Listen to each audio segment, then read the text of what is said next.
Denne øvelse drejer sig om at fremme sundheden og velvære, og den bruger kinesisk medicin som en udgangspunkt, fordi den øger blodgennemstrømningen, og inden for kinesisk medicin kan man sige, at den øger qi-energicirkulationen, og vi bruger meridiansystemet til at have den systematik til at banke på alle punkterne. Så man starter med at bare holde hænderne let sådan, og så tapper man herop øverst på hovedet i midtlinjen her, lige så på hovedets højeste punkt. Der ligger et punkt, og så går man ned og fortsætter nede i nakken og tager muskelhæftet her. Og så fortsætter man på den venstre skulder, og man kan jo til støtte armen med den venstre hånd. Og så banker man på et punkt her, som hedder galleblære 21, og det er det sted, hvor de fleste af os har nogle myoser og spændinger her. Så man banker bare rundt i hele området. Og man kan også gå lidt om i nakken. Og så starter man ellers via meridiansystemet og tager lungemeridianen og går ned til tommelfingeren.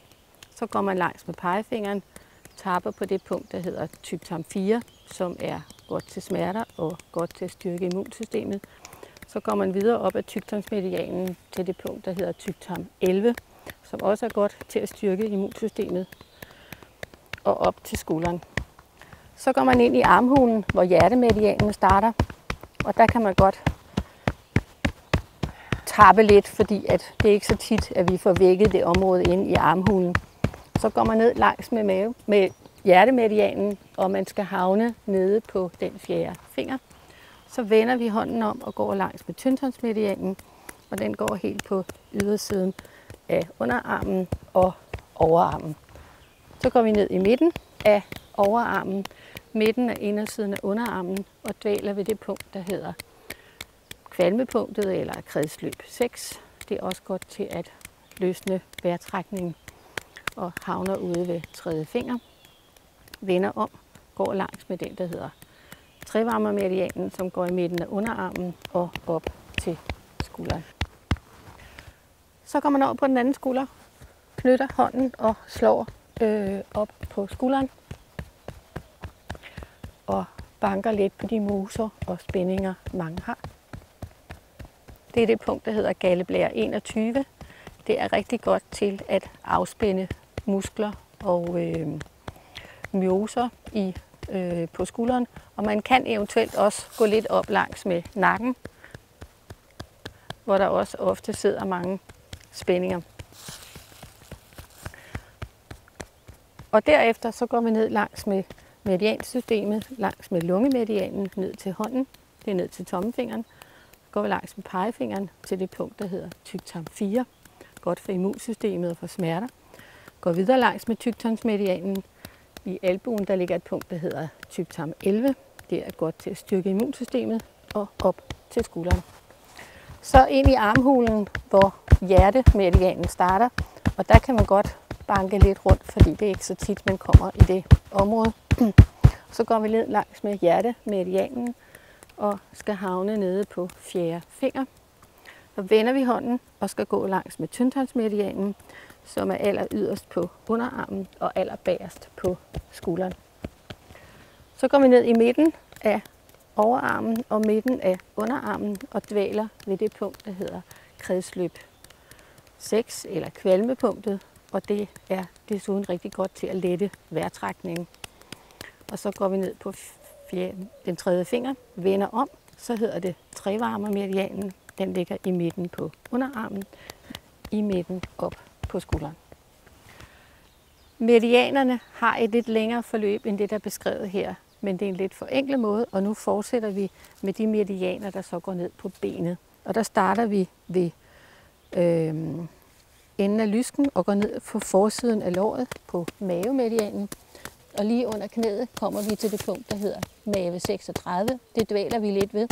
Det er rigtig godt for fordøjelsen, det er godt for knæet, det er godt for immunsystemet. Fortsætter ned på ydersiden af underbenet og havner nede på anden tå.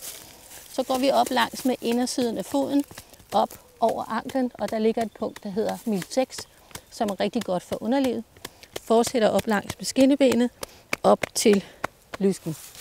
Så går vi om på bagsiden af låret, blæremedianen, dvaler ved knæhæsen, hvor der ligger et punkt, som hedder blære 40, som er godt for ryggen, ned i midten af lægen, havner nede på lilletåen. Og så skal vi i virkeligheden under foden, hvor nyremedianen starter. Den går også igennem det punkt, der hedder mil 6, og så går den ellers allerinderst på underben og op til lysken. Så går vi ned langs med sidesømmen, det er galdeblæremedianen, og dvæler lidt ved galdeblære 34, som ligger lige under knæet. Det er et rigtig godt punkt for muskler og sener, og så jo altså for galdeblæren. Vi fortsætter ned af benet ned til fjerde tå, og så går jeg op mellem første og anden tå. Der ligger et punkt, der hedder lever 3, som er rigtig godt til at afspænde. Og igen ind på indersiden af underbenet gennem mil 6, og så op i midten på indersiden af benet. Og så er det, man skal huske at trække vejret en gang imellem. Så går vi ned på det andet ben langs med mavemedianen og dvæler lidt ved det punkt, der hedder mave 36. Det var godt for fordøjelsen, for knæet og for immunsystemet. Fortsætter ned på ydersiden af benet, ned til anden tå.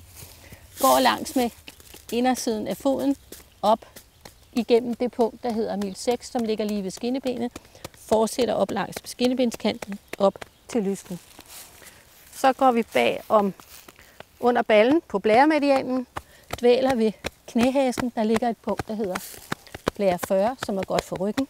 Ned midt på underbenet og helt ud til lilletåen. Så starter man under foden, går op over anklen og banker i det punkt, der hedder mil 6, og så går ellers allerbagerst på indersiden af benet, indersiden af låret.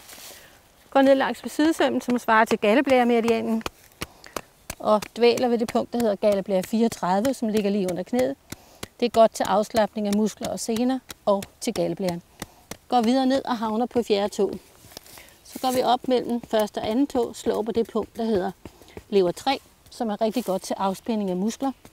Og så skal vi igen igennem mil 6, og så ellers i midten på underbenet, i midten op til lysken. Og nu skal vi lige have aktiveret organerne også igen ud fra kinesisk medicin. Starter med at tappe herop ved lungerne.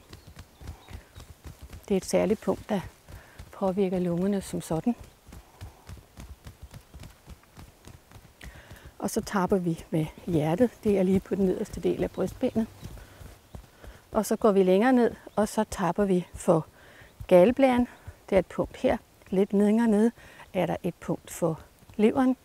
Går vi lidt længere ud til siden for spidsen af det efter ribben, der er et punkt for milten og bugspytkirtlen. Går vi helt bag for enden af det 12. ribben, der ligger et punkt for nyrerne. Og så går ind ved siden af navlen, der ligger et punkt for tyktarmen, og lige under et punkt for tyndtarmen, og længere ned et for blæren. Og så kan vi slutte af med at give noget energi til nyrerne, og det er sådan en måde at give kroppen grundenergi på, og det kan vi gøre ved at gnide hænderne mod hinanden. Og når ikke man kan holde ud og gnide hænderne mere, så tager man og lægger dem på nyrerne. Og det varmer, og man kan mærke, at der kommer sådan en god fornemmelse ind i kroppen. Denne øvelse her kan man gøre flere gange om dagen. Man kan gøre den en gang hver dag, en gang om ugen, sjældnere. Der er ikke noget med, at det skal være på en bestemt måde. Men man kan sige, at jo hyppigere man gør den, jo mere får man stimuleret sin cirkulation af blod, sin cirkulation af energi, og dermed får øget sit velvære og fremmet sin sundhed.